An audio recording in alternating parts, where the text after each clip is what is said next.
Hello team and welcome to another ATP Geopolitics video for another Ukraine war frontline update. It's the 5th of May 2023. Let's go to, I guess, before we go to the frontline, let's go to the ISW, some of their preamble today. Obviously a lot of talk about drone activity, about what's going on in the Kremlin with regard to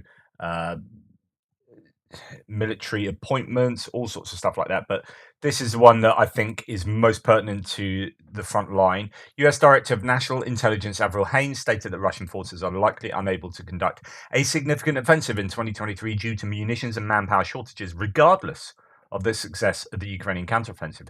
This is super important. So even if the Ukrainian counteroffensive doesn't particularly work and the Russians are able to just about hang on defensively speaking, and things just go wrong for the Ukrainians, actually it doesn't leave the Russians in a very good position to be able to do any offensive after that. And there doesn't look like there is a long-term strategy to kind of equip them to be able to do that. Haines testified yesterday to the Senate Armed Services Committee that it will be increasingly challenging for Russia to sustain even modest offensive operations if the Kremlin does not initiate mandatory mobilization or obtain third-party ammunition supplies in addition to existing deliveries from Iran and other unspecified countries. So, Iran, North Korea, that's not enough. That's not enough to keep them going in this highly expensive war, expensive in terms of resources. The amount of ammunition and that's small arms ammunition and artillery shells, the amount that they are using on a daily basis means that they need more than those supplies to continue with this war. Haines stated that Putin has probably reduced his short-term goals in Ukraine to consolidate control over occupied territories and is unlikely to consider negotiations with Ukraine. Haines' statements support and expand on ISW's prior assessments that Russian forces are unable to conduct large-scale simultaneous offensive campaigns on multiple axes. I wrote an article back in April 2022 for Only Sky, and that article said Putin can't win. There's no way he can win this war. So I don't get what he's going to do. I don't get what his objectives are. And my opinions haven't changed from a year ago. Over a year ago, that still stands, that piece. It's like he failed to get the initial objectives, which is a regime change, and then he was accidentally stuck in a war. What are his objectives? Because he cannot achieve those objectives without the help of someone like China, definitely. On his own or with Iran and North Korea supplying bits and pieces here and there against NATO and allies plus Ukraine, he can't win. He's in a country that doesn't want him to be there. He cannot win. And so it's really fascinating trying to work out, well, what are his short-term objectives now? I mean, what, to just hold on to what they've got now? Or like, where's he going? Where does he see Russia being in 6 months? I mean, realistically, what are the Russians going to be able to do in the next 6 months that they can't already, potentially do now? What else are they going to bring to the game so that they can improve on their position now? And the answer is, well, I can't see anything unless he does something, utterly stupid. Anyway, let's go to the front line. We're going to go to our usual place to begin with, which is the northeast sector, Kupiansk to Svatova to Kreminna. If I can actually get my fingers working, Kupiansk, Svatova, Kreminna on my map looks like this. Not a very active day yesterday. Geolocated footage posted, spoonerism, on May the 3rd, so this is 2 days ago now, shows elements of the 6th Combined Arms Army shelling Ukrainian positions about 11 kilometers northeast of Kupiansk. So let's go and check where these Ukrainian positions are. Here it is in the Kharkiv region. We're going to geolocate this. As you know, I love a bit of geolocation on the map. Let's see where the Russians are shelling. And actually, yeah, okay, they are shelling Ukrainian positions behind Ukrainian lines. That's nothing we shouldn't expect. It seems like there's positional fighting up around there. If we go to Rebar, the pro-Russian source, it says artillery duels. This is in the Starobelsk direction, which is what they call this sector, or what he calls this sector. Artillery duels and mutual reconnaissance along the entire line of contact continue in the Kupiansk sector. In the Liman sector, which is further down south towards Kreminna, units of the Russian armed forces are engaged in positional battles in the area of Makivka and the Zuravka Gully. So we go and search those out. Makivka, Zuravka Gully, Makivka is just down here. Once it sort of shows up, Makivka there, and the Zarabka Gully is just north of Chervonopopivka, and in this northern area between Kreminna and Svatova. So that's what's going on there. The ISW continues. Russian sources claim that Russian forces made territorial gains south of Kreminna on May the 4th. So there may be some territorial gains, at least the Russians are claiming that. Quite what that means and where that is, I don't know. South of Kreminna could be anywhere. It's more likely than anything to be around the Bilohorivka area. There's quite a bit of activity there. Southern Military District broke through. This, according to a Russian mill blogger. The Russians broke through Ukrainian defenses in the Zakidna filtration plant in southeastern Bilohorivka. Another mill blogger. So that would be what Zap Maps claimed yesterday. If you remember, I haven't changed my map to reflect. Well, I didn't need to change my map to reflect this because I already had the Russians having this already. There's a filtration plant in the eastern area of Bilohorivka. The Russians supposedly took this area, according to Syriac maps, but I already had them controlling that. And I think this is what ISW is referring to. Another mill blogger posted footage claiming to show fighting in Bilohorivka industrial zone and claimed that the Sever Akhmat commander Apti Alaudanov reported that Chechen troops unblocked certain supply routes into Bilohorivka. Russian sources additionally claim that a T-90M tank of the Luhansk People's Republic 2nd Army Corps is advancing towards Seversk from Bilohorivka. And I mean, that's one tank. There's a counter-offensive just to take place with hundreds of Leopard 2s and Challenger and P-6120s and all sorts of stuff. Bradleys, you're talking about one T-90, one of your better tanks, or one of them advancing towards Seversk from Bilohorivka. I mean, what's it going to do? Take the city or take the town on its own? A pretty underwhelming Russian activity there. And that's that for that whole area. I think it is fairly hot around the Bilohorivka area. There is fighting going on there. I think reporting from Ukraine's video was on that area last night and activity just south of there. The Ukrainians have the high ground here, so it really is to their advantage. It's a difficult place for the Russians to take. Right around Bilohorivka, there's just much higher ground, and Bilohorivka itself is just pretty much rubble. And then if we come on to Bakhmut, not a lot of change. In fact, Syriac Map has done no mapping yesterday and basically no mapping the day before, just that bit from Bilohorivka. So that's 2 days of no changes to the map around Bilohorivka. No changes for Deep State either. So the yellow lines here are the pro-Ukrainian mapper Deep State. The red lines are the pro-Russian mapper Syriac Maps. No changes from either of them. The ISW, Institute for the Study of All American Military think tank, says Russian forces did not make any confirmed gains in or around Bakhmut on May the 4th. There are claims of offensive actions taking place in Bodanivka, Markova. These are north of Bakhmut. Also, New York is still being mentioned. That is to the south. And the Russian Ministry of Defense claimed that Russian forces captured 2 unspecified blocks in the western part of Bakhmut. But again, this could be going back a couple of days now. They're talking about May the 3rd and May the 4th a little bit as well. So just usual kind of activity in and around Ivanivska and north of Bakhmut itself. So these are the places that you would expect. Ivanivska down here to the south and Bodanivka to the north.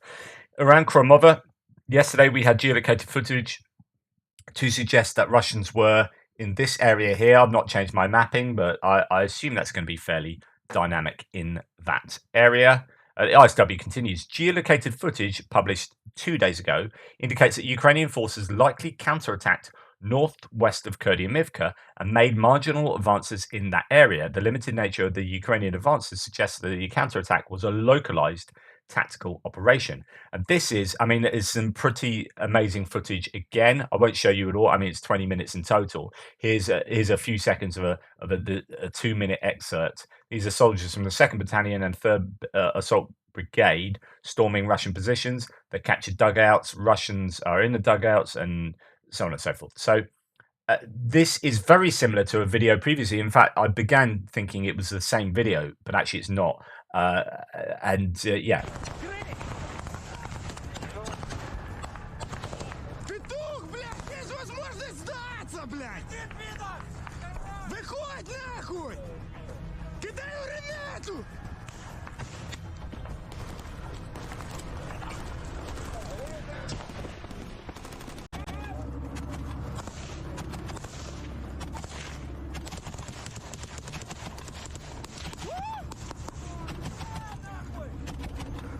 Гад! Заходь в окопы!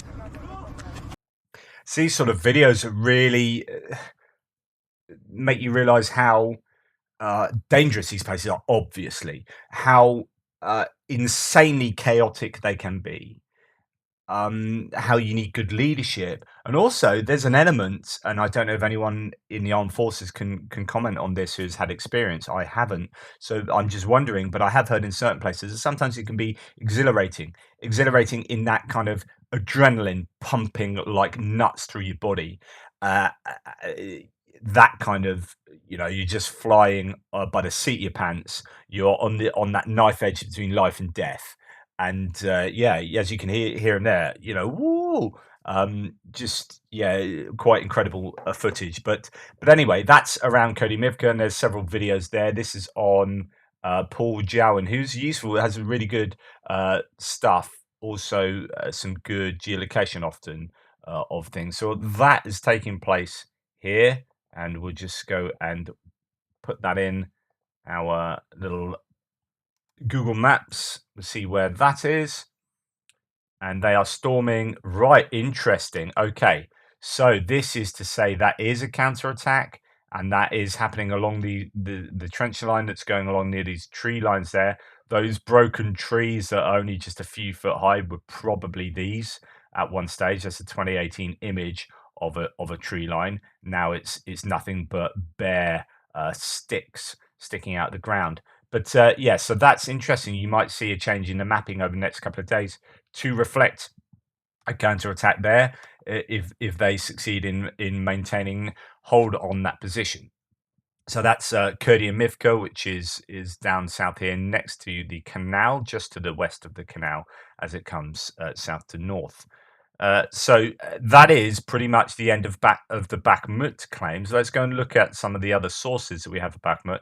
In fact, let's go to Rebar first, Vuhledar direction. On the western outskirts of Bakhmut, units of the Wagner PMC continue fighting in residential areas. Approximately 6% of the settlement remains under the control of the armed forces of Ukraine. The Russian armed forces are fighting hard for Bilohorivka, so that's north of there, and that we've already talked about. They managed to gain a foothold in the area of the Popansenskaya compressor station on a southeastern outskirts of the settlement. So it's interesting that that whole Bakhmut area now is just one single bullet point. Not even they then go on to talk about Bilorivka because there's a bit more success for the Russians there. What this represents is that the Russians truly have stalled in Bakhmut. They really do appear to have culminated. I said for a long time that the Wagner PMC were looking like culminating. You had the regular armed forces coming to support them because of that, and it appears that they finally have run out of steam. And indeed, as I reported in the news video this morning, Prigozhin has done a video and a statement saying that he will pull out on May the 10th. The Wagner PMC are going to pull out on May the 10th because they don't have ammunition, and he's just senselessly sending his men in to die. And he had a real rant next to a field full of dead bodies of Russians that have been lined up. I estimated probably 50 to 60 Russians there dead, just, yeah, all lined up, and it was pretty horrific. And he was seething with anger. Now, will he definitely pull out by May the 10th? Sorry, probably not, but maybe. I mean, he's on a hiding to nothing at the moment. If they're not letting him recruit from the jails, then recruit convicts, then he's going to struggle to get people signing up, because who would want to voluntarily sign up to go and fight in Bakhmut for Wagner when they have human wave tactics that people, if you're going to sign up to Wagner, you're going to done a little bit of research. Like, how's it going? Where am I going to be fighting? What are my chances of living for the next month? And no one's going to voluntarily do that. So really, it's things like convicts are their only way of getting new recruits. And if the MOD stop them from doing that, then Wagner's screwed. Anyway, going on to War Mapper's map, there is a bit more of a claim today. So they've continued their gradual advance west in the city and have also advanced closer to Kromova Road. Now, this might be a kind of 24-hour delay on the claims previously, because actually that's just going up to the road there, and that was that little bit of fighting. Probably, I was, in fact, almost certainly that's that exact area I was telling you that I did that geolocation yesterday to show that the Russians may well have made an advance. So I don't think that's referring to any activity yesterday. I think that's War Mapper catching up on what other people have been claiming. So if you talk about the road, that is, well, it is here, but there have been these claims of a counterattack in this area. So slightly unsure of exactly what's going on here, and indeed on the western side of the road, because Vuhledar's map yesterday signified, although this is today's update, the map yesterday signified a counterattack, and that the Ukrainians he actually had them over the eastern side of the road, but is now got it sort of grey zone going down that road with some captured territory just to the west there. So yeah, people disagree on exactly what's going on. War Mapper, as I said, I think is probably just sort of 24 hours behind. But there you go. That's Vuhledar's map. Bakhmut Chasiv Yar is the next one. So that's coming out of zooming out a little bit, and you see the pressure towards Kromova, pressure north in Bodonivka and Orikova Vasilivka, and also obviously within Bakhmut, but the Ukrainians pushing back. So that's the first yellow arrow I've seen in Bakhmut for goodness knows how long. And I think that's really, really significant. No reports says here, I don't know why they're re-rendering. No changes, sorry, in Bakhmut. There is heavy fighting for the western part after an unconfirmed counterattack by Ukrainian troops. Wagner PMC's advance seems to be stalling indeed. An ultimate attempt for Ukrainian troops to hold out until the offensive that is about to begin, he asks. And it's all about timing now. So what, we're on the 4th, 5th, 6th, 7th, 8th, 9th. So that's including today. That is 5 days for them to achieve some victory. Preferably, they want it in 4 days, so that by the 9th they have that victory for their Victory Day parade. But I think I'm wondering whether all their parades are going to be cancelled anyway. I was talking this morning about how they just need that equipment. There's no point parading it. Get it down to the front line if you had any sense at all. So it could be that that's going to take place. As in the movement of the equipment rather than the parades. But here you can see that, according to no reports, things haven't changed. And again, that's 2 or 3 days now where we've had stasis in a place that was looking pretty dreadful for the Ukrainians. But having said that, even if they'd been pushed out, it would have been a success for the Ukrainians in terms of a Pyrrhic victory, because the Russians would have exhausted themselves taking Bakhmut. I'm now even thinking that, because I was thinking that Russians probably would, but I have been waiting for a potential surprise as well, that apparently the Ukrainians have got up their sleeves, but that could be itself psyops. But I'm now thinking that realistically Bakhmut could remain in, or not totally, partially in Ukrainian hands by May the 9th, and that would be a real boost to the Ukrainians and an absolute PR disaster for the Russians. They can't even, after 11 months, can't even take a small town of very, very limited significance for the whole of Ukraine. Ukraine is this big. They went in over a year ago to depose the government and effectively take over the whole country. And they have taken territory, of course, but they've been trying to take Bakhmut for 11 months. Several offensives later, they still don't have it, and they're looking like they could, lose it in a counterattack if the Ukrainians choose to counterattack there. Anyway, so that is Bakhmut. We'll move on to Adivka now, passing down south via New York. So there's still talk. New York is mentioned in the ISW, which means the general staff are still saying that there is activity around New York there. As it comes down to another Novoselivka. That's Novoselivka, not Novoselivska. That's a couple of letters different there. And then, yeah, so let's go to the ISW to see what's happening in this area. So in the Avdiivka Donetsk front, the offensive operations are continuing. Geolocated footage published on May the 4th indicates that Russian forces have made marginal gains west of Novobakhmutivka. Now, the only map change really over the entire front line that I had from Deep State Map, the pro-Ukrainian mapper, which is this yellow line. Actually, I start it here, but they had a slight change of the Russians taking.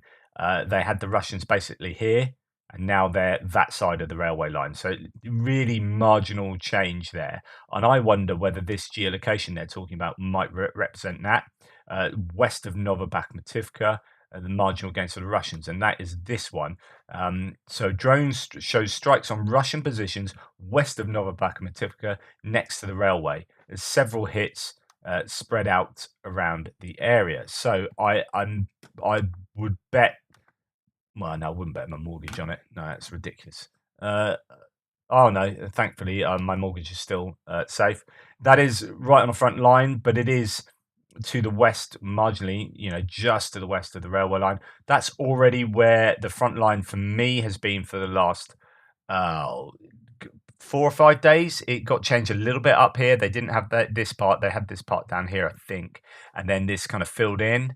And as I say, there's potentially some activity there as well, but quite marginal stuff at most. Activity there in the Novobakhmutivka area north of Avdiivka, and thank goodness I didn't bet my mortgage, because otherwise the ether would have had my house. Right, what am I talking about? So to go on to the ISW, the Ukrainians have reported that Russian forces conducted 24 assaults on Ukrainian positions along the Adivka Donetsk front, and that is quite significant. I think that is a little bit more tasty there than it has been, and that Russian forces are continuing to use highly attritional assault tactics in the area. A Russian mill blogger amplified footage yesterday purporting to show Storm Z assault detachments operating in Marinka and ISO, which is a bit south from Adivka. ISW has previously assessed that these reported irregular formations likely engage in highly attritional offensive operations.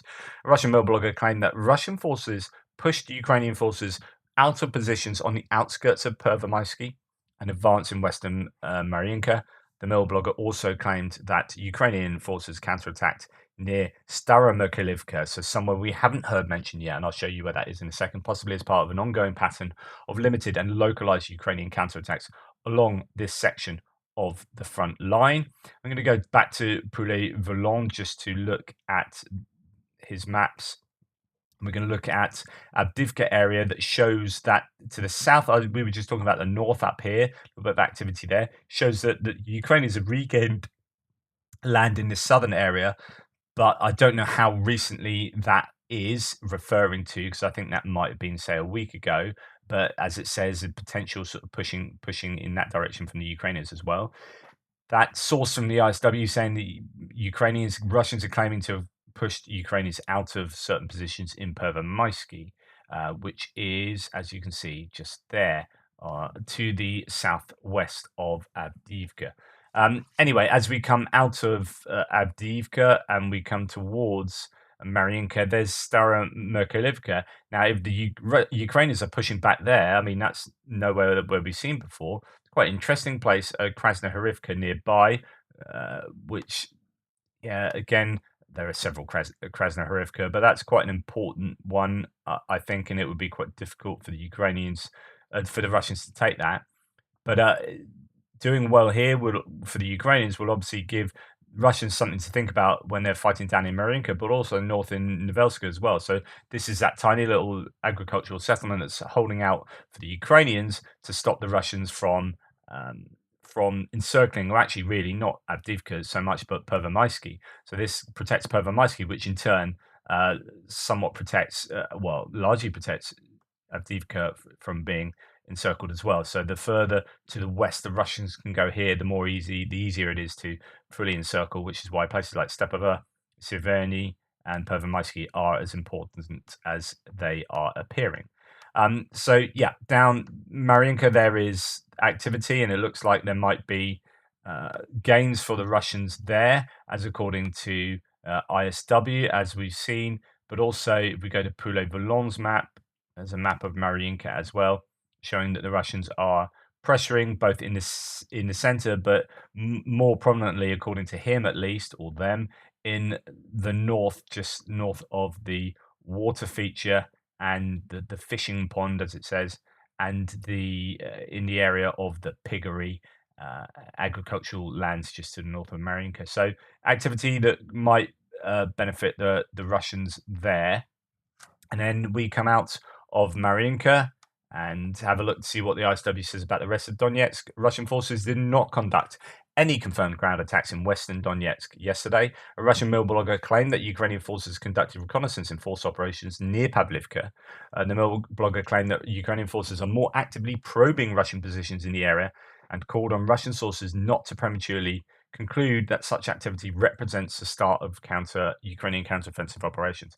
And this is going to be something that I can imagine happening quite a lot, which is every bit of activity, every bit of reconnaissance in force or probing activity, everyone's going to be shouting, counteroffensive. And you could argue that actually anywhere along here, it probably is part of the counteroffensive in the broader sense that they are going to be doing reconnaissance, information gathering activities before before launching the final or the offensive proper. We might be in the phase 0 of the phases of an offensive here, which is the shaping the battlefield kind of phase at the moment, and that will involve all of these sorts of activities, as there are just a load of targets being hit behind lines right up and down the front lines. HIMARS are very active, artillery is very active, and we've seen counter battery fire being particularly I presume it's counter battery fire, but there's a lot of artillery pieces that the Russians are losing at the moment, as well as anti-aircraft warfare systems and special piece of equipment like radars and electronic warfare. So that is what is taking place every night, and that is going to be shaping the battlefield. Oh, come on, give me a break. Literally. So we'll come on to the Zaporizhia front line, moving really past Vuhledar. There was that mention of Pavlivka just to the south of Vuhledar. There's a lot of reconnaissance and force claims, or a number of claims, particularly around Orikhiv, which is just there. If you remember yesterday from my extra video, if you watched that, we talked about the potential routes that the counteroffensive in this area could take, possibly through Vasilivka, from Orikhiv down to Tokmak. Also from Orikhiv across to Polohi, but also from Vuhledar down to Polohi, and then down to Melitopol and the Azov Sea. So you would expect there to be reconnaissance and force operations going on here. That this will be part of the counteroffensive, in a sense, as I say, building on what I've just been saying. And indeed, ISW discusses this. Russian sources claim that Russian forces repelled Ukrainian reconnaissance and force attempts in Zaporizhia Oblast around Orikhiv. The mill blogger claimed that elements of the 22nd Spetsnaz Brigade, so those are special forces. Interesting, you use special forces to defend in some kind of, they're the people defending and repelling an attack. Again, that speaks to Russian capacity, I think, quite a bit. Repelled an attack by a group of 15 Ukrainian soldiers near Orikhiv. Multiple Russian sources claimed that the Ukrainian operations were localized actions and not the start of the counteroffensive. But of course, it kind of is. I mean, it's all labels. It doesn't really matter. You can call it what you like, but I would say this is all part of softening and doing reconnaissance and gathering information and looking for weaknesses. A Russian news aggregator even retracted its May the 3rd claim about the start of a Ukrainian counteroffensive and claimed on May the 4th that Ukrainian forces conducted a reconnaissance in-force operation instead. So yeah, it all seems to be happening around that Orikhiv area. And the Ukrainians are probing. Right, let's see if there's anything to be said about the Kherson area. I would imagine We saw on the figures today, this morning, that a number of Russian MLRS and artillery systems have been taken out to the tune of, what was it, 16 and 3? That's a huge number. And Kherson was hit really badly, the city itself, after the weird two drone attack on the Kremlin, which is almost certainly some kind of false flag operation. Kherson was then hit in retaliation, it seems. And I wonder whether the Ukrainians then decided to hit back with a counter battery fire around here. I'm not sure. I'm just, putting two and two together. I might be making five, though. So ISW actually says nothing about Kherson. There's no real information from the general staff about there or Crimea or any particular activity. There are obviously all the attacks on Russian fuel depots, particularly around this area of Krasnodar, around the Kerch Bridge or near the Kerch Bridge. There was Taman, but then also further inland. It's been hit twice. I just want to go to the ISW talking about prisoners, because a couple of people have been saying the Russians are taking quite a lot of prisoners at the moment. Kenneth Gregg said this. We've seen quite a lot of video footage of Russian prisoners as well on the socials. And actually, there's a paragraph dedicated to this in the ISW. Ukrainian officials reported that the number of voluntary surrenders among Russian personnel to Ukrainian forces increased since March. The head of the Ukrainian I Want to Live project. So that's the project where they're getting people to phone from the front lines to say, I want to survive, I want to live. How can I surrender? And they talk the Russians through how to surrender. Vitaly Matvienko stated that 3,200 Russians surrendered in April. That's a 10% increase over March's numbers. So if that's true, and of course, pinch of salt, all that stuff. 3,200, well, 10% off that is 320, so that's going to be another 3,000. So that's around 6,000 in 2 months, and assume it's going to be there or thereabouts for February and January, or I don't know. You may be looking at 10. That's 10,000 since the start of the year. That's 10,000 troops that suddenly the Russians don't have. It's incredible. If that's a genuinely believable number. So Matvienko stated that the project received in total 16,000 surrender requests from Russian servicemen, and noted that 32 million Russians have visited the project's website to date. The head of the Ukrainian Sociological Study of Russian Prisoners, Andriy Skotsisk, stated that 40% of 400 Russian servicemen voluntarily surrendered. So doing some research on 400, which is a pretty decent statistical sample, to be honest. People think you have to get massive numbers for statistics, but actually when you look at, I don't want to bore you with how statistics are done here, but actually you can get a pretty good understanding of how most of a nation operates with a sort of 500, 600 sample. So 400 is a good sample number. Russian servicemen voluntarily surrendered. Skotisk noted that nearly 55% of the respondents were motivated to fight in Ukraine to improve their livelihoods in Russia, while nearly 36% expressed commitment to fighting due to trust in Russian propaganda or support for Russian President Vladimir Putin. So that's a good, just over a third are there because, hey, they think it's the right thing to do, and they're pro-Russia and everything like that. 55%, interesting, respondents motivated to fight to improve their livelihoods. Hey, it's a job, and I just need to, economically speaking, Russia's not in a good place. So it's a good way out for a lot of people. This is the argument for a lot of people coming from Buryatia. It might not be the kind of, it might not be a prima facie kind of racist. Let's get all these eastern territories full of certain ethnicities involved in the war and use them as cannon fodder. It's no, that those people are more likely to sign up for the war, because actually the Russian investment for those territories out to the east is negligible. They're really underinvested, and so people to escape poverty. That, I mean, I'm being highly simplistic and generalized here, but it is one way to escape poverty. The study found 50% of Russian prisoners of war revealed that the Russian military command expected its units to remain in their positions in the event of a retreat, and only 17% stated that they were fully equipped with proper ammunition. Can't obviously those figures can't be verified and whatnot, but I thought that was worthy of note. Anyway, thank you so much for watching. Please like, subscribe, and share. Really appreciate all your help and support of the channel. Take care, and I will speak to you soon.